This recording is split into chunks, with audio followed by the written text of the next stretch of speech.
Hello guys, आज का हमारा टॉपिक रहेगा ग्रोथ मॉडल्स। ठीक है, लेकिन उससे पहले मैंने एक छोटा सा जो है एक ग्राफ टाइप का मैंने छोड़ दिया था लास्ट टाइम। मैं एक्चुअली भूल गया था बताना। देखिए, जब मैंने आप लोगों को पढ़ाए थे रिस्पॉन्स टू एबाइटी फैक्टर्स, तो कन्फर्मर्स और मैंने आप लोगों को बताया था सस्टेन और रेगुलेटर्स की बात की थी। ठीक है, तो एक ग्राफ आता है यहाँ पे जो प्लॉट किया जाता है नॉर्मली। ठीक है, किसके बीच में? इंटरनल लेवल पे एंड एक्सटर्नल लेवल के बीच में। अब ये इंटरनल लेवल और एक्सटर्नल लेवल क्या है? देखिए, इंटरनल लेवल मतलब हमारा बॉडी का, किसी भी ऑर्गेनिज्म का इंटरनल के उसके बॉडी में किस तरीके से क्या चेंजेस आ रहे हैं। एक्सटर्नल मतलब आप ये कह सकते हैं एनवायरमेंटल चेंजेस के हिसाब से। ठीक है, अब इसके अंदर एक ग्राफ दे रखा है आपके एनसीईआरटी में, मैं उसको एक्सप्लेन कर देता हूँ। उसमें देखिए ये दे रखा है, ये देखिए, ये एकदम जो स्ट्रेट लाइन जा रही है, इसको इन लोगों ने बोल रखा है कन्फर्मर्स। ठीक है, अब इसका क्या मतलब है? देखिए, होता क्या है, अब मैंने आप लोगों को बताया था कन्फर्मर्स क्या होते हैं, जैसे जैसे सराउंडिंग का एनवायरनमेंट चेंज होता है उसके अकॉर्डिंग ये अपने आप को चेंज कर लेते हैं। तो ये देखिए, मान लीजिए अब ये देखिए एक्सटर्नल लेवल है, ये एनवायरनमेंट है। ठीक है, मान लीजिए पहले इतना था। ठीक है, फिर मान लीजिए कुछ चेंज हो गया एनवायरनमेंट में, तो देख रहे हैं ये इंटरनल लेवल भी आपका उसकी जो बॉडी है वो भी उसके अकॉर्डिंग चेंज होती जा रही है। फिर ये चेंज हो गया, ये भी चेंज हो गया, तो देख रहे हैं ये इस तरफ जाते जा रहा है। तो अपन यहाँ से कंपेयर कर सकते हैं। देखिए, पहले अगर ये था, मान लीजिए कुछ एक्स था एक्सटर्नल इन्वायरमेंट, तो उसके अकॉर्डिंग यहाँ पे मान लीजिए आप ए था इंटरनल इन्वायरमेंट। फिर मान लीजिए आपका अब आ गया, देखिए एक्सटर्नल इन्वायरमेंट आ गया वाई, तो अब ये आ गया क्या, बी। तो इस तरीके से आप देखते जा रहे हैं, जैसे जैसे फिर आगे अपन और जाते जाएंगे तो देखिए चेंज होते जा रहे हैं। तो कंटिन्यूस में आप ये कह सकते हैं कन्फर्मर्स में कि क्या हो रहा है कन्फर्मर्स में विद एन एक्सटर्नल इन्वायरमेंट। यही मैंने आप लोगों को जो समझाया था कि जो एक्सटर्नल इन्वायरमेंट के साथ ही आपका जो है ना इंटरनल इन्वायरमेंट है वो भी चेंज होता चले जाता है, इसलिए हमने इनको बोला कन्फर्मर्स। ठीक है, फिर एक ये दे रखा है। अब ये वाले जो आ गया, ये वाली जो लाइन रिप्रेजेंट कर रही है, इनके एनसीईआरटी बोलती है इसको हम रेगुलेटर्स। ऑब्वियसली पता भी लग रहा है, देखिए कैसे। यहाँ पे अगर आप देख रहे हैं कि देखिए ये एक पॉइंट है, internal environment as it is, बस इसी पॉइंट पे दिख रहा है। देखिए कंटिन्यू इसी पॉइंट पे आपका इंटरनल एनवायरनमेंट, पर ये जो एक्सटर्नल एनवायरनमेंट है, देखिए पहले ये देखिए, आप यहाँ से देखें तो देखिए पहले ये देखिए, फिर आगे बढ़ता गया चेंज होते जा रहा है। ये देख रहे हैं आप किस तरीके से प्रॉपर्ली आपको चेंज होते हुए दिख रहा है एक्सटर्नल एनवायरनमेंट, पर जो उसके अकॉर्डिंग जो आपका इंटरनल एनवायरनमेंट है वो कांस्टेंट है। जब एक्सटर्नल एनवायरनमेंट आपका इतना था तब भी इंटरनल इतना, जब इतना तब इंटरनल इतना, तो इंटरनल यहाँ पे क्या आ रहा है, कांस्टेंट आ रहा है। मतलब कि आप इसको क्या बोल सकते हैं, होम्योस्टेसिस बोल सकते हैं कि कांस्टेंट इंटरनल एनवायरनमेंट। ठीक है, despite the changing external environment, तो this is known as regulators. ये किसकी बात हो गई, ये रेगुलेटर्स की बात हो गई। फिर इसके बाद एक और दिखाया है कुछ इस तरीके से। ठीक है, अब ये ग्राफ थोड़ा अलग हट गया है, इसको बोला गया है पार्शियल रेगुलेटर्स।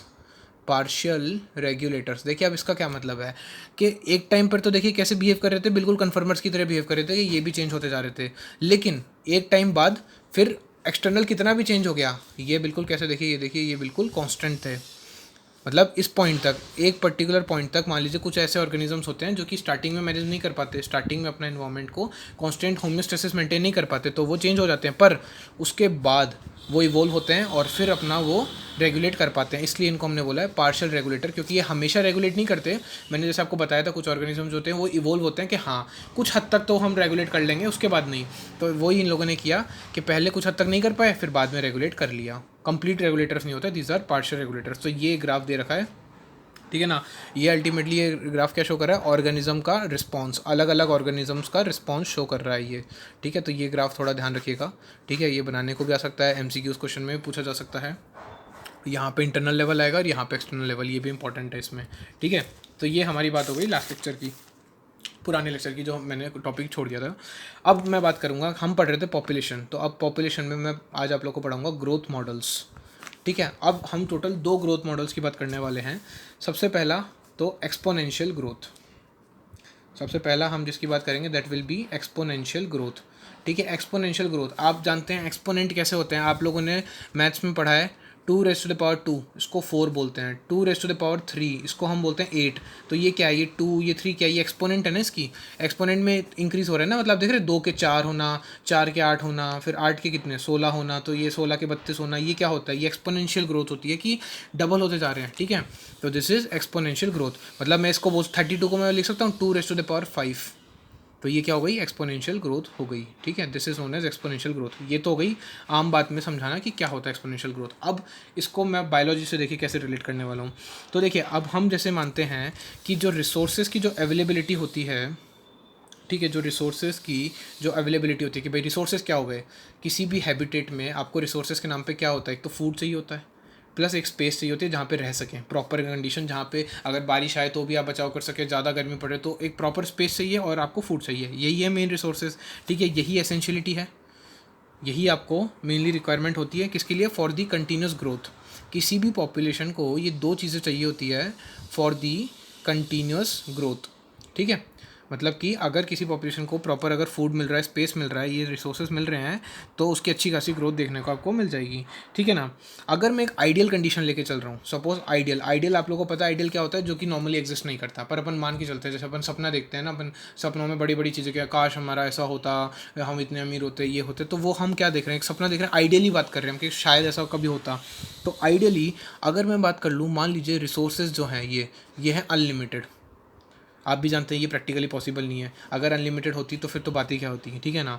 तो रिसोर्सेज अगर मान लीजिए अनलिमिटेड होते, ठीक है, तो जितनी भी स्पीशीज़, ठीक है ना, वो आराम से अपनी फुल ग्रोथ करती, ठीक है, क्योंकि कोई दिक्कत नहीं। आप सोचिए, अगर आपको रहने की प्रॉपर जगह मिल रही है, आपको ज़िंदगी भर एकदम बैठ के खाने को मिल रहा है, और क्या ज़रूरत है फिर आपको क्या क्या दिक्कत आ सकती है? ना कोई भुखमरी से मरेगा, ना कोई गरीब अमीर का कुछ रहेगा, मतलब सब कुछ अगर सबको मिल जाएगा तो अल्टीमेटली क्या करेगी? फुल ग्रोथ करेगी कोई भी स्पीशीज़ अपनी, है ना, कोई भी स्पीशीज़ अपनी फुल ग्रोथ करेगी, ठीक है। प्लस ये जो चीज़ थी, ये किसने ऑब्जर्व की थी? डार्विन ने ऑब्जर्व की थी, ठीक है। डार्विन ने इसके बारे में बताया था। मैं आप लोगों को जब जेनेटिक्स पढ़ाऊंगा तब मैं बताऊंगा theory of natural selection, evolution में बताऊंगा actually, theory of natural selection. उसने क्या बताया था? उसने बताया था कि जैसे कि सपोज है ना, उसने क्या बोला था कि कोई भी स्पीशीज़ है, ठीक है, अगर मान लीजिए उसको प्रॉपर फूड मिल रहा है, प्रॉपर रहने की जगह मिल रही है, तो वो अपनी अच्छी से अच्छी बेस्ट ग्रोथ करेगी जो वो कर सकते हैं, अपना फुल पोटेंशियल दिखाएगी। तो अल्टीमेटली वो एग्जिस्ट करेगी, ठीक है, सर्वाइवल ऑफ द फिटेस्ट, ठीक है ना, वो रहेगी। और जो जिसको नहीं मिल पाएगा या जो अपना फुल ग्रोथ नहीं शो कर पाएगी, वो नहीं रह पाएगी, वो ना बिल्कुल हट जाएगी अर्थ से, वो नामो निशान उसका ख़त्म हो जाएगा। ये डार्विन ने बताया था, ठीक है। और ये जो आपकी जो पॉपुलेशन हुई इस तरह की, जो फुल ग्रोथ शो कर रही है, तो ये किस तरीके के ग्रोथ पैटर्न शो करेगी? ये ग्रो करेगी इन दी एक्सपोनेंशियल फैशन में, या फिर एक्सपोनेंशियल, या फिर इसको अपन ज्योमेट्रिकल फैशन बोलते हैं, ज्योमेट्रिकल भी बोल सकते हैं। मतलब ये ग्रोथ कैसी होती है? या तो एक्सपोनेंशियल या ज्योमेट्रिकल। ऑब्वियसली बात है ना, एकदम एनिमल आपको प्रॉपर फूड मिल रहा है, प्रॉपर स्पेस मिल रही है, तो वही 2 के 4, 4 के 8, 8 के 16, 16 के 32, इस तरीके से ग्रोथ होगी।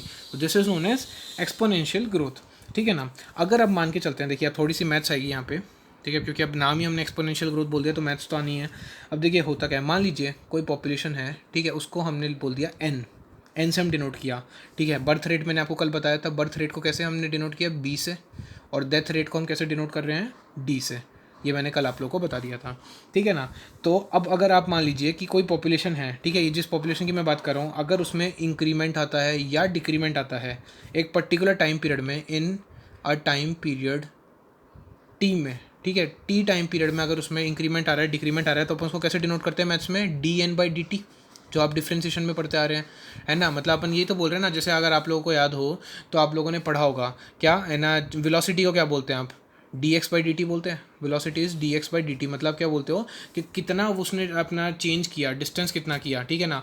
जैसे अगर मैं बोल सकता हूँ कि इनिशियल डिस्टेंस उसका 0 था और फाइनल डिस्टेंस उसका 45 मीटर है इन टाइम 2 सेकेंड, तो आप कैसे कैलकुलेट करते हैं? 45 माइनस 0 अपॉन 2, यही करते हैं।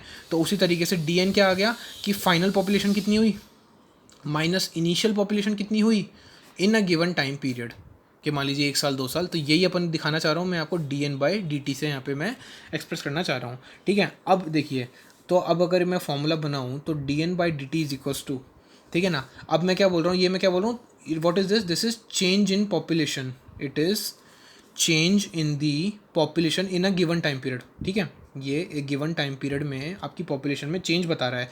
तो अब चेंज कैसे होगा? बर्थ माइनस डेथ, ये मान के चलेंगे अपन कि कितने बर्थ हो रहे हैं, ठीक है, या फिर कितने डेथ हो रहे हैं, और उसको अपन है ना नेट लेंगे, क्योंकि अपन बी पहले इसलिए लेते हैं कि अपन ये मान के चलते हैं कि बर्थ ज़्यादा ही होंगे। ऐसा अपन मान के चलते हैं कि ऐसा नहीं है कि एक दिन में 1000 लोग मर जाएंगे और बर्थ नहीं हो पाएंगे, ठीक है, बर्थ उतने नहीं होंगे। अपन ये मान के चलते हैं कि अगर 1 साल ले रहा हूँ तो 1 साल के अंदर जितनी मौतें होंगी उससे ज़्यादा लोग पैदा होंगे। ये अपन एक कंसिडर करके चलते हैं बाय कन्वेंशन। उल्टा भी हो सकता है, ऐसा कोई ज़रूरी नहीं है, पर अपन बाय कन्वेंशन लेके चलते हैं इंटू एन, ठीक है। ये आ गया आपका अल्टीमेटली, यही अल्टीमेटली बताना चाह रहे हैं हम, ठीक है। अब देखिए क्या होता है, मान लीजिए बी माइनस डी को आपने मान लिया आर, ठीक है। बी माइनस डी ये जो है ना, इसको मैंने कंसीडर कर लिया, जैसे अपन नहीं बोलते कि अपन इसको मान लेते हैं एक्स मान लेते हैं, जैसे अगर मैं बोलूँ एक्स माइनस 2y को ए ले लिया अपन ने, मैथ्स में ऐसे ही करते हैं अपन, तो बी माइनस डी को आप मान लीजिए आर बोल दिया मैंने। ये मैं क्या बता रहा हूँ, मैं आपको बता रहा हूँ कि टोटल ये जो चेंज आ रही है उसकी इक्वेशन बनाई है मैंने। अब b माइनस डी को मैंने आर ले लिया, तो मैं ये इक्वेशन मेरी कुछ ऐसे बन जाएगी, D N by D T is equals to R N, R multiply by N, वही आ गया, बस b माइनस डी को मैंने आर लिख दिया। तो ये आपकी इक्वेशन बन गई एक्सपोनेंशियल की, ठीक है। This is the equation for the exponential growth ultimately. अब देखिए इसमें r क्या है, अब वो r का कुछ तो है ना, r का मतलब हो गया intrinsic rate of natural increase, मतलब कितना इंक्रीज हुआ। आर क्या शो कर रहा है, बी माइनस डी शो कर रहा है, तो आर ये शो कर रहा है ना कितना नेट कितना इंक्रीज हो रहा है, कितना नेचुरल इंक्रीज हो रहा है, कि भाई बर्थ और डेथ मैंने दोनों देखे, उनको सब्ट्रैक्ट किया तो टोटल जो नेट कितना इंक्रीज हो गया, 100 बर्थ हुए और 50 डेथ हुई, तो नेट कितना इंक्रीज हुई 50, तो दिस इज आर, आर आपकी 50 आ गई, यही बताना चाह रहा है आर, ठीक है, ये आ गया। अब देखिए क्या होता है, ठीक है, आर जो है ये आपका जो मैं बात कर रहा हूँ ये बहुत ही इंपॉर्टेंट पैरामीटर होता है, it is an important parameter. अब क्यों, आर की इंपॉर्टेंस क्या है, ठीक है, आर की इंपॉर्टेंस ये होती है कि मान लीजिए कोई भी ए बाई टी फैक्टर है या कोई बाई टी फैक्टर है, ठीक है, जिसकी वजह से पॉपुलेशन में फ़र्क आ रहा है, जैसे कि अगर मान लीजिए कंडीशन से अनफेवरेबल हो गई तो पॉपुलेशन कम भी हो सकती है, ठीक है ना, लोग ज़्यादा मर सकते हैं, या अगर आपकी कंडीशन बहुत अच्छी हो गई तो ऑब्वियसली बर्थ ज़्यादा हो सकते हैं। तो ए बाई टी या बाई टी फैक्टर का कुछ भी अगर इम्पैक्ट पड़ता है पॉपुलेशन पे, ठीक है ना, अगर कोई भी है ना इम्पैक्ट पड़ता है, ठीक है ना, ए बाई टी का बाई टी फैक्टर का ऑन दी पॉपुलेशन, तो उसको कौन डिटरमाइन करता है, आर, ठीक है, ये आर डिटरमाइन करता है, आर चेक करता है, ठीक है, कि कोई भी है ना बाइटिक या एबाइटिक फैक्टर का पॉपुलेशन की जो ग्रोथ हो रही है उसके ऊपर क्या इफेक्ट पड़ रहा है, कि पॉजिटिव इफेक्ट पड़ रहा है कि नेगेटिव इफेक्ट पड़ रहा है, ठीक है, ये आप कह सकते हैं अल्टीमेटली क्या हो गया आपका natural rate of intrinsic rate of natural increase, this is R, ठीक है। आर की अलग अलग वैल्यूज़ होती है, ठीक है, सिर्फ आपको याद कुछ नहीं, देख लीजिए एक बार आर की वैल्यू। अगर मैं नॉर्वे रेट में बात करूँ, नॉर्वे रेट, अब यहाँ पे नॉर्वे रेट की बात करिए, मतलब कि नॉर्वे रेट जो नॉर्वे में जो रेट पाई जाती है, ठीक है, वो उसकी जो पॉपुलेशन है, मतलब उसमें अगर मैं एक पर्टिकुलर इन लोगों ने पॉपुलेशन लिए, उसमें चेक किया कितने बर्थ हो रहे हैं कितने डेथ हो रहे हैं, तो उसकी उन्होंने जो आर रेट निकाली, आर निकाली उन्होंने 0.015, ठीक है ना, ये उन्होंने उसका आर की वैल्यू निकाली। इसी तरीके से अगर मैं बात करूँ, ठीक है, एक फ्लावर बीटल, ठीक है ना, एक तरह की बीटल होती है जिसको क्या बोला जाता है, फ्लावर बीटल बोला जाता है, ठीक है, इसकी आर की वैल्यू निकाली गई है 0.12। इसी तरीके से ह्यूमंस की निकाली गई है, ह्यूमंस की कितनी निकाली गई थी 1981 में, आर की वैल्यू उनकी निकाली गई थी 0.0205। ये वैल्यू मैंने आपको बता दिया किस तरीके से कि कितने बर्थ हो रहे हैं माइनस कितनी डेथ हो रही है, उसके अकॉर्डिंग हम आर की वैल्यू निकालते हैं, ठीक है। अब ये जो इक्वेशन मैंने अभी आपको बताई, ठीक है, D N by D T is equals to R N, ये आपको याद रखनी है, ये इक्वेशन आ गई आपकी एक्सपोनेंशियल ग्रोथ की, ठीक है, जो मैं आपको अभी ग्रोथ मॉडल पढ़ा रहा हूँ उसमें जो एक्सपोनेंशियल ग्रोथ पढ़ा रहा हूँ उसकी ये इक्वेशन बनेगी। आर कैसा है ये मैं आपको बता चुका हूँ, D N by D T क्या होता है ये मैं आप लोग को बता चुका हूँ, ठीक है। अब आप लोगों ने अगर पढ़ा है केमिस्ट्री वगैरह में, आपने काफ़ी बार पढ़ा होगा कि जो अगर एक्सपोनेंशियल ग्रोथ की कोई इक्वेशन पूछ ले, एक्सपोनेंशियल ग्रोथ की अगर कोई इन जनरल इक्वेशन आप किस तरीके से लिखते हैं, कभी भी एक्सपोनेंशियल ग्रोथ की क्वेश्चन पूछे तो N T is equals to N not E raise to the power R T, मतलब कुछ इस तरीके से आप लिखते हैं, ठीक है ना। कोई भी और इक्वेशन होती है तो आप इस तरीके से लिखते हैं, ठीक है ना, जैसे अगर K T is equals to K not, ठीक है ना, E raise to power R T, इस तरीके से आप इक्वेशन लिखते हैं। ये हमेशा एक स्टैंडर्ड फॉर्म है एक एक्सपोनेंशियल ग्रोथ इक्वेशन लिखने का, आप लोगों ने कई बार यूज़ भी की होगी केमिस्ट्री में, ठीक है ना। जैसे अगर आप लोगों ने पढ़ा हो तो के पी के सी के अंदर भी आप लोगों ने ये वाली इस तरह की इक्वेशन यूज़ की होगी, ठीक है ना। तो ये आ गई आपकी स्टैंडर्ड एक एक्सपोनेंशियल ग्रोथ की इक्वेशन, ठीक है। अब इसके अंदर ये एन टी क्या है, इसमें एन टी हो गया पॉपुलेशन की डेंसिटी। देखिए एन का मतलब तो हम पॉपुलेशन डेंसिटी लेके चल रहे थे स्टार्टिंग से, अब एन टी है मतलब एक पर्टिकुलर टाइम टी पे, ऑब्वियसली एन जीरो का क्या मतलब है, या एन नोड अपन इसको बोलते हैं, ये भी पॉपुलेशन डेंसिटी बता रही है, ठीक है। It is also telling population density at time zero, जब टी जीरो है। अपन ये करते हैं ना, कभी आप लोग अगर डिफ्रेंशिएट करते हैं तो जीरो से लेकर आप कुछ पर्टिकुलर एन तक करते हैं, डिफ्रेंशिएशन इंटीग्रेशन कभी भी करते हैं, तो ये मान लीजिए लोअर लिमिट हो गई, ये अपर लिमिट हो गई, तो ये आ गया एन टी और एन नोड का मतलब आ गया, ठीक है। ई क्या है ये आपको पता है, ई तो क्या है आपका बेस ऑफ नेचुरल लॉग, जो भी आप लॉग वगैरह लेते हैं उसका बेस हो गया, ठीक है। ई की वैल्यू आप लोग जानते हैं 2.7 कुछ होती है, ठीक है ना, ये ई की वैल्यू आ गई, ठीक है। तो आप जानते हैं एन टी हो गया, एन नोड हो गया, ई आपको पता है क्या है, आर मैं आपको बता चुका हूँ, ठीक है, टी आपको पता है टाइम हो गया, ठीक है। अब ये जो हम इक्वेशन है ये एक स्टैंडर्ड इक्वेशन आ गई आपकी, और हम यहाँ पे जो यूज़ कर रहे हैं वो ये वाली इक्वेशन आ गई, ठीक है। इसी से ये फाइनली डिराइव होती है, ठीक है। मैं अब इसके डेरिवेशन पे नहीं जाऊँगा क्योंकि बहुत कॉम्प्लेक्स हो जाएगा, पर आप लोग जानते हैं कि ये देखिए इसी तरीके से ये अराइज होती है। अब देखिए जब हमने एक ग्राफ अगर हम प्लॉट करते हैं ना सपोज, तो एक ग्राफ अगर मान लीजिए हम प्लॉट करेंगे, ठीक है, ये जो ज्योमेट्रिकल ग्रोथ है अगर इसका मैं एक ग्राफ प्लॉट करता हूँ तो कैसा आएगा, जे शेप्ड कर्व बनेगा, जे शेप्ड कर्व बनेगा। अब क्यों बनेगा जे शेप्ड कर्व, क्योंकि देखिए ये मान लीजिए ये आ गया, मैं ग्राफ प्लॉट कर रहा हूँ। अब ग्राफ किस से प्लॉट में कर रहा हूँ, एक तो पॉपुलेशन डेंसिटी, ठीक है, जो कि n है, और टाइम के बीच में कर रहा हूँ, ठीक है, क्योंकि हमें ये निकालना तो यही तो D N by D T. अब क्योंकि मैं इसके बीच में कर रहा हूँ तो देखिए मैंने बोला क्या, ये देखिए ये कुछ जे शेप कर्व बनेगा। अब ये क्या होता है, ये एक्सपोनेंशियली ग्रो ही तो कर रही है। अब देख रहे हो इसके अंदर ये कभी रुकी नहीं थी, एक बार इसने शुरू किया ग्रो करना तो ये देखिए ग्रो करे जा रही है, करे जा रही है, कहीं कोई स्टॉपेज नहीं है। क्यों, क्योंकि यहाँ पे रिसोर्सेज कैसे हैं आपके, अनलिमिटेड। तो ये जो है ये वाली लाइन क्या रिप्रेजेंट करिए, D N by D T is equal to R N, ये रिप्रेजेंट करिए। यहाँ पे कोई स्टॉपेज नहीं मिल रहा है इसको, ये कंटिन्यू चले जा रही है, तो ये जे शेप्ड कर्व आ गया आपका, ठीक है ना। अब इसके बाद क्या होता है, अब ऑब्वियसली ये कोई भी स्पीशीज़ जो है, ठीक है, एक और लाइन अब यहाँ पे अगर मैं बोलना चाहूँगा कि कोई भी स्पीशीज़ है, ठीक है, वो अगर एक्सपोनेंशियली ग्रो करेगी अनलिमिटेड रिसोर्सेज में, ठीक है ना, तो मतलब वो एकदम इनॉर्मस पॉपुलेशन पहुँच जाएगी ना। आप खुद सोचिए कि आज बैक्टीरिया है वो इतना ग्रो करते हैं, इतनी फास्ट ग्रो करते हैं, क्यों, क्योंकि उनके पास वो इतने छोटे होते हैं। मान लीजिए कोई स्पीशीज़ है उसको अनलिमिटेड चीज़ें मिल रही है, अनलिमिटेड रिसोर्सेज मिल रहे हैं, तो आप खुद सोचिए वो अपने मैक्सिमम पे आएगी, मतलब मैक्सिमम पॉपुलेशन बना लेगी वो अपनी। भाई वो प्रॉपर है, उसको फूड मिल रहा है, प्रॉपर स्पेस मिल रही है, वो अच्छे से रिप्रोड्यूस करेगी, वो अपनी और आगे जाके अपनी जनरेशंस की जनरेशंस क्रिएट करती जाएगी, और कोई दिक्कत भी नहीं है, क्योंकि डेथ तो एक नेचुरल है। डेथ तो फिर ऑब्वियसली बात है, अगर अच्छी प्रॉपर किसी भी कंट्री में आज हेल्थ केयर फैसिलिटीज़ अगर अच्छी है तो वहाँ डेथ रेशियो अपने आप कम हो जाता है, ठीक है ना। और किसी में भूखमरी है, ठीक है ना, गरीबी है, तो ऑब्वियसली बात है वहाँ पे मौतें ज़्यादा होती है। तो अगर किसी को अनलिमिटेड रिसोर्सेज मिल रहे हैं तो वहाँ पे पॉपुलेशन मैक्सिमम देखने को मिलेगी। ये भी किसने बताया था, डार्विन ने बताया था। जब मैं आपको पढ़ाऊंगा इवोल्यूशन तब आपको डार्विन की पूरी थ्योरी बताऊंगा अच्छे से, ठीक है। फिलहाल ये जान लीजिए आप, ये हमने पहला ग्रोथ मॉडल पढ़ा। अब दूसरा ग्रोथ मॉडल आता है लॉजिस्टिक ग्रोथ। अब ये तो गए जो आप हवाई किले बनाते हैं ना हम, ये वो वाली बात हो गई। अब बात करते हैं सच्चाई की, सच्चाई क्या है, ठीक है ना। तो अब सच्चाई ये है कि कोई भी कभी भी ऐसी पॉपुलेशन जो है, कोई ऐसी पॉपुलेशन नहीं है किसी भी स्पीशीज़ की जो, या नेचर ने कभी ऐसा कुछ नहीं किया। अनलिमिटेड रिसोर्सेज जैसे कोई चीज़ एग्जिस्ट ही नहीं करती नेचर में। नेचर में ये जो अनलिमिटेड रिसोर्सेज जैसी चीज़ है ये कभी एग्जिस्ट ही नहीं करती। नेचर कभी परमिशन नहीं देता ये जो एक्सपोनेंशियल ग्रोथ है इसको करने की, ठीक है। ये जो एक्सपोनेंशियल ग्रोथ है ये पॉसिबल ही नहीं है, पॉसिबल नहीं है, क्योंकि नेचर अलाउ नहीं करता। अनलिमिटेड रिसोर्सेज जैसा कुछ भी नहीं होता, ठीक है ना। तो अब इसका मतलब क्या है, अब इसका मतलब रिसोर्सेज कैसे हैं आपके पास, लिमिटेड है। रिसोर्सेज कैसे हैं, ऑब्वियसली लिमिटेड ही हैं रिसोर्सेज। अब उसके लिए क्या होगा, कंपटीशन होगा स्पीशीज़ के बीच में, कि भाई ऑब्वियसली बात है खाना आपके पास लिमिटेड है और आपके पास बहुत लोग हैं खाने को, तो क्या होगा, लड़ाई झगड़े होंगे, ये कि जो जिसको पहले मिल गया उसका खाना। तो वही वाली बात है कि अनलिमिटेड रिसोर्सेज तो हमारा ख्याली पुलाव था जिसको हमने उसके हिसाब से ग्रोथ मॉडल दिखा दिया।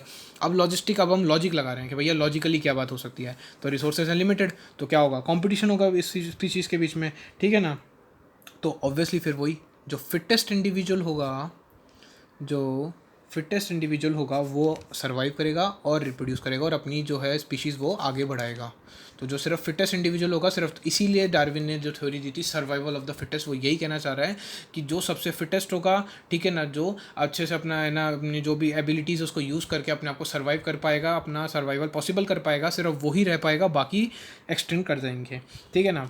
अब अगर मैं बात करूँ तो देखो नेचर के अंदर बात करूँ क्या होता है, इन नेचर एक पर्टिकुलर मान लीजिए कोई भी एक गिवन हैबिटेट है, ठीक है, किसी भी हैबिटेट के अंदर अगर मैं बात करूँ तो नेचर ने इतने इनफ रिसोर्सेज दिए हैं। मतलब ऐसा नहीं है अब लिमिटेड है तो उसका मतलब ये नहीं कि भैया कंगाली आ गई अब, कि पहले तो बहुत अमीरी वाली बात कर दी और अब कंगाली आ गई, नहीं। नेचर ने इतने रिसोर्सेज दिए हैं किसी को भी कि हाँ एक सपोर्ट कर सके एक मैक्सिमम पॉसिबल नंबर, ठीक है ना, सपोर्ट कर सके मैक्सिमम नंबर ऑफ पॉपुलेशन। मतलब एक हाँ कि एक अच्छी खासी लेवल की पॉपुलेशन को सपोर्ट किया जा सकता है, ठीक है ना, मैक्सिमम लेवल पे कि हाँ जितना पॉसिबल प्रैक्टिकली जितना पॉसिबल हो सकता है उतना है ना सपोर्ट किया जा सकता है। कि अगर मान लीजिए एक पर्टिकुलर इतने एरिया की बात कर रहा हूँ, है ना, इतने एरिया की लैंड की बात कर रहा हूँ, तो उसमें इतने रिसोर्सेज हैं कि इस एरिया में जितने आराम से आ सकते हैं ना पॉपुलेशन उतनी आ जाए। अब अगर आप बहुत ज़्यादा घुसाने की कोशिश करोगे तो ऑब्वियसली रिसोर्सेज कम पड़ेंगे, ठीक है ना। वही वाली बात आ गई ना, जैसे अगर आप लोग केदारनाथ वाला केस याद हो तो उसमें क्या हुआ था, वहाँ पे इतनी जगह नहीं थी फिर भी खूब होटल्स वगैरह रेस्टोरेंट्स वगैरह खूब बनाए गए ताकि लोग बहुत ज़्यादा से ज़्यादा आ सके टूरिस्ट। क्या हुआ अल्टीमेटली, फ्लड आ गया, सुनामी सब कुछ आ गया, फ्लड इतना भूकंप वगैरह वहाँ पे आ गए तो सब डिस्ट्रॉय हो गया। तो नेचर ने पूरा अपना इतना मेंटेन करके रखा हुआ है कि हाँ आप एक पर्टिकुलर अमाउंट को आप आराम से सस्टेन कर सकते हो, आराम से वो रह सकता है, ठीक है। लेकिन beyond which further growth is impossible, जो फर्दर ग्रोथ है वो पॉसिबल नहीं है, ठीक है ना। आप कोशिश कर सकते हो पर वो पॉसिबल नहीं हो पाएगी। क्यों? क्योंकि रिसोर्सेज आपके पास लिमिटेड है। इतने ही है कि हाँ एक पर्टिकुलर अमाउंट ऑफ पॉपुलेशन के लिए सफिशिएंट है, पर अगर आपने ज़्यादा लोगों को वहाँ पे लाने की कोशिश की तो वो फिर पॉसिबल नहीं हो पाएगा। ठीक है, तो हम ये कह सकते हैं कि नेचर की क्या है, एक अपनी खुद की एक कैरिंग कैपेसिटी है कि एक पर्टिकुलर जगह पे इतनी कैरी करते हैं, वो इतने रिसोर्सेज को कैरी करता है। तो ये जो हम मैं बात कर रहा हूँ ना कि इतने रिसोर्सेज हैं कि एक पॉपुलेशन को सर्वाइव कर सकता है ना, सपोर्ट कर सकता है, इसके बाद ग्रोथ रेट पॉसिबल नहीं है। तो इसलिए मैं कह सकता हूँ कि नेचर के पास भी उसकी खुद की कैरिंग कैपेसिटी है, जिसको मैं डिनोट करूँगा के से। एक और नया सिंबल आ गया आपके पास के, है ना, नेचर्स कैरिंग कैपेसिटी। ठीक है ना, किसके लिए? जो भी पर्टिकुलर स्पीशीज़ की बात हो रही है, फॉर द पर्टिकुलर स्पीशीज़ जो कि वहाँ पे रह रही है ना, कि उसके लिए एक पर्टिकुलर अमाउंट ऑफ रिसोर्सेज हैं, इससे ज़्यादा नेचर नहीं देगी और इतने में काम हो जाएगा उसका। ऐसा नहीं है कि नहीं हो पाएगा। नेचर नहीं दे रही मतलब इतना है कि नेचर ने बोल दिया कि भैया ठीक है, इससे ज़्यादा तुमको ज़रूरत भी नहीं पड़ेगी। तो this is known as nature's carrying capacity. अब देखिए होता क्या है, अब होता ऐसा है कि देखिए अब पॉपुलेशन मान लीजिए ग्रो कर रहा है हैबिटेट में, अब population growing in a habitat. ठीक है, अब अपन बात कर रहे हैं अब जो लॉजिस्टिक कर्व कैसा बनेगा। ठीक है, पॉपुलेशन मान लीजिए हैबिटेट में ग्रो कर रहा है विद लिमिटेड रिसोर्सेज। ठीक है, अब अपन लॉजिक वाली बात कर रहे हैं। अब मान लीजिए रिसोर्सेज लिमिटेड हैं, आपके पास सारी चीज़ें लिमिटेड है। तो अब क्या चीज़ हो रही है, अब ऐसा हो रहा है कि सबसे पहले क्या आएगा, लैग फेज आएगा। इनिशियली आएगा एक लैग फेज, मतलब कि लैग फेज थोड़ा सा वो एकदम से है ना हल्का सा है ना, मतलब सीधा सीधा चलेगा, क्योंकि आप देखिए कोई भी एकदम से नई स्पीशीज़ आई, ठीक है, उसके पास रिसोर्सेज हैं, तो एक हल्का सा थोड़ा टाइम लेगी वो, ठीक है ना, अपने एडजस्ट होने में उस पर्टिकुलर रिसोर्सेज के अकॉर्डिंग। इनिशियली लैग फेज आया थोड़ी देर के लिए, फिर followed by phase of acceleration, कैसे ग्रो करने की, मतलब स्टार्टिंग में ग्रो नहीं किया कि ठीक है एक बार थोड़ा टाइम लगता है किसी भी चीज़ को होने में, फिर आया फेज ऑफ एक्सेलरेशन कि यहाँ प्रॉपर अच्छी खासी ग्रोथ हुई। ठीक है ना, इसको आप क्या कह सकते हैं, ग्रोथ फेज आ गई उसकी। अब ग्रोथ फेज आ गई, या आप ये कह सकते हैं ये आ गया आपका एक्सपोनेंशियल फेज आ गया कुछ देर के लिए, जब तक रिसोर्सेज अच्छे खासे हैं, है ना, इसको अपन ने बोल दिया फेज ऑफ एक्सेलरेशन। एंड उसके तुरंत बाद एंड देन क्या आ गया आपके पास, डी एक्सेलरेशन। ऑब्वियसली बात है ना, रिसोर्सेज अगर आप बहुत ज़्यादा यूज़ कर लोगे और आप प्रॉपर अपने मैक्सिमम पे पहुंच जाओगे तो फिर रिसोर्सेज तो लिमिटेड हैं, फिर वो खत्म होने लग जाएंगे, तो फिर ग्रोथ रुकने लग जाएगी। तो ये आ गया आपका डी एक्सेलरेशन। और फाइनली क्या आएगा, फाइनली आ जाएगा एसिम्प्टोटिक फेज। एसिम्प्टोटिक फेज मतलब बिल्कुल उसके बाद आप ग्रो कर ही नहीं सकते। क्यों? क्योंकि रिसोर्सेज खत्म हो गए। ठीक है ना, तो ये क्यों, क्योंकि अल्टीमेटली क्या हो रहा है, जो पॉपुलेशन की जो डेंसिटी है वहाँ की, वो क्या कहाँ पहुँच गई, it reaches the carrying capacity, वो अपनी नेचर की कैरिंग कैपेसिटी तक पहुंच गई। तो अब नेचर ने जितने रिसोर्सेज दिए हैं उतने, उससे ज़्यादा तो आपको मिलेंगे नहीं। अगर उतने आप यूज़ कर चुके हो तो आप आगे यूज़ कर ही नहीं सकते। तो आप कहाँ पहुंच जाओगे, एसिम्प्टोटिक फेज तक पहुंच जाओगे, मतलब इसके बाद आपकी कोई ग्रोथ पॉसिबल नहीं है। ठीक है, तो अब इसको हम बोला जाता है, ठीक है, कौन सा कर्व बनेगा, अब बनेगा सिग्मॉइड कर्व। अभी हमने जे शेप्ड कर्व बनाया था, अब बनेगा सिग्मॉइड कर्व। देखिए कैसे, ठीक है, इसी के अंदर मैं आपको दिखाता हूँ इस डायग्राम में। देखिए ध्यान से, अभी देखिए सबसे पहले तो मैंने बोला क्या, आपका हल्का सा लैग फेज आया, मतलब इनिशियली इतना कुछ रिस्पॉन्स नहीं आया, ठीक है, बढ़ी नहीं, फिर उसके बाद एकदम से बढ़ी, ये देखिए एकदम से बढ़ रही है, और फिर ये देखिए ये अब बिल्कुल एकदम कांस्टेंट हो गई। ठीक है ना, मतलब ये देखिए बढ़ी बढ़ी बढ़ी, और उसके बाद देखिए फिर डीएक्सेलेट होते जा रही है, और उसके बाद बिल्कुल कांस्टेंट होती चली गई। और ये आप मान लीजिए कि ये आ गया आपका, ये देखिए ये आ गया आपका के, क्या, नेचर की कैरिंग कैपेसिटी। ये पहले वाले कर्व को तो मतलब ही नहीं है, क्योंकि यहाँ तो अनलिमिटेड रिसोर्सेज थे। अब यहाँ पे आपके देखिए रिसोर्सेज, जैसे ही यहाँ पे आपके रिसोर्सेज लिमिटेड वाली कैरिंग कैपेसिटी तक पहुँचे, फिर आगे आपकी एसिम्प्टोटिक फेज, फिर कोई फ़ायदा नहीं है, ग्रोथ नहीं होगी, कुछ भी हो जाए, क्योंकि रिसोर्सेज आपको कंप्लीट यूटिलाइज कर चुके हो, कोई ग्रोथ नहीं होगी। तो इस तरह की जो ये जो ग्रोथ पैटर्न है, ये जो ग्रोथ मॉडल की अपन बात कर रहे हैं, ठीक है, इसको हम क्या बोलते हैं, वेरुलस्ट, ठीक है, Pearl logistic growth curve, Verhulst Pearl logistic growth curve. ठीक है, थोड़ा अजीब सा नाम है, पर ये याद रखिएगा, ये हमारा एक्चुअल जो कर्व जिसको हम बोलते हैं ना, ये वो कर्व है कि हाँ जो प्रैक्टिकली पॉसिबल है, ये ज़्यादा रियलिस्टिक है और इसको ही कंसीडर किया जाता है। अब इसकी इक्वेशन फिर अलग बनेगी। अब यहाँ पे इक्वेशन क्या आती है, D N by D T is equals to R N. ये तो थी अपनी आइडियल, अब क्योंकि आइडियल नहीं है तो के माइनस एन बाई के, ये आपको ये इक्वेशन याद करनी है। ठीक है, के मैंने आपको बताई दिया, कैरिंग कैपेसिटी आ गई, के इज़ कैरिंग कैपेसिटी, एन आ गई पॉपुलेशन की डेंसिटी। ठीक है, कब, टाइम टी पे, और जो आपका आर तो मैंने बता ही दिया, जो आपके ना क्या थी, नेचुरल रेट ऑफ इंक्रीज। ठीक है ना, जो रेट ऑफ इंक्रीज जो हमने पढ़ा था ultimately, intrinsic rate of natural increase, sorry, intrinsic rate of natural increase, ये आ गई आपकी ओरिजिनल वाली। ठीक है, तो ये वाला जो ग्राफ आ गया, ये आ गया D N by D T is equals to R N K minus N by K. ठीक है, ये आपको याद रखना है ये इक्वेशन। ये आ गई सेकंड लॉजिस्टिक वाली ग्रोथ। तो ये हमने 2 ग्रोथ मॉडल पढ़ा दिया आपको। ठीक है, बाकी बात नेक्स्ट लेक्चर में।